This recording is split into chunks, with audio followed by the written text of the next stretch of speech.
This is the all-new BMW 4 Series, specifically the M440i. It's here to take on the likes of the Mercedes C-Class Coupe and the Audi A5.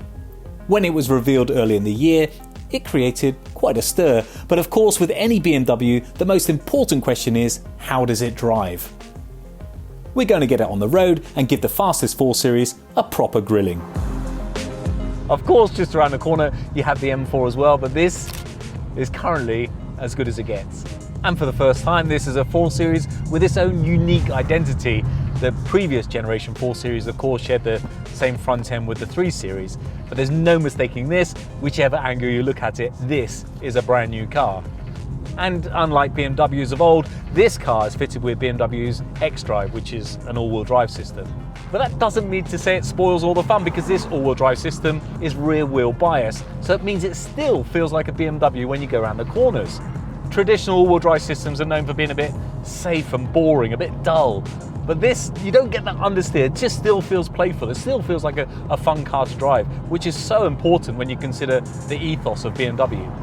It's all connected to this 3-litre straight 6 turbocharged engine, and also it's got a mild hybrid system connected to it. So that typically helps with the likes of fuel economy, and it gives you a bit of extra boost. And when I say hybrid, don't think of extra power to the likes of the P1 or the SF90 Stradale. The extra power you get from this car with this hybrid system is 11 extra horsepower. In total though, the M440i kicks out a healthy 374 horsepower and 500 Nm of torque. Combined with that xDrive system, it's a very quick package, officially dispatching the 0-62 sprint in 4.5 seconds. Although BMW have been a bit conservative with that number, as it seems to be capable of a lot quicker. Actually, on the same day we tested the car, with of course the same weather conditions, friend of the channel Joe Achilles managed almost half a second quicker than the manufacturer's claimed time. You've got 5 different driving modes to choose from. If you crank it into sport mode, go down a couple of gears.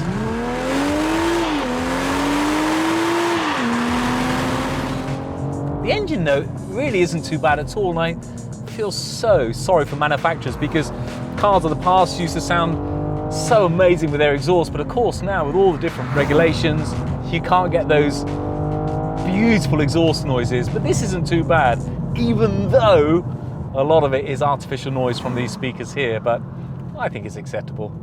And you stick it back into comfort mode, it becomes a very pleasant place to be. It becomes a much more of a cruiser again, and a car that you'll be very happy to do tons of miles in.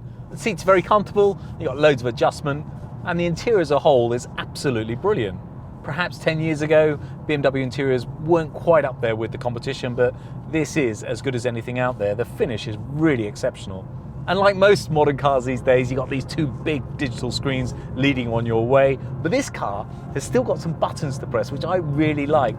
Unlike a lot of the high-end luxury cars these days, they've got haptic feedback, you've actually physically got some buttons to press. But don't let these old-fashioned buttons fool you into thinking this car's a bit of a Luddite, because it's absolutely ram-packed full of technology. You've got gesture control where you can skip tracks and turn on and off the radio. You've got an app that you can lock and unlock the car, set the climate control. And how about this? For the height of laziness, if you can't be bothered to lean over a couple of centimeters, you can do this. Hey BMW, can you lower my driver's window? Why would you do that when you could just do that? That's technology for technology's sake, but the point of the matter is the voice command works very well. Thank you, BMW. So, a brilliant powertrain, an all-wheel drive system that provides both traction and fun, and a comfortable tech-packed cabin. But, well, I can't put it off any longer. There is one more thing that we have to address, and that is the elephant in the room, the ever-expanding grills at the front of the car. Now, most of us don't like change, and we're used to these kidney grills at the front of a BMW being quite petite and small. And of course, this generation of BMWs, they're a little bit bigger. But look at other cars, the Audi S8 that we reviewed just recently. That grille fills the whole of the front of the car. But because it's been around on Audis for so long, it's acceptable. Because this is such a dramatic change, me and other people as well, I'm sure it's going to take a little bit of getting used to. But what do you think? Is bigger better, or should it be less is more? Let us know in the comments below.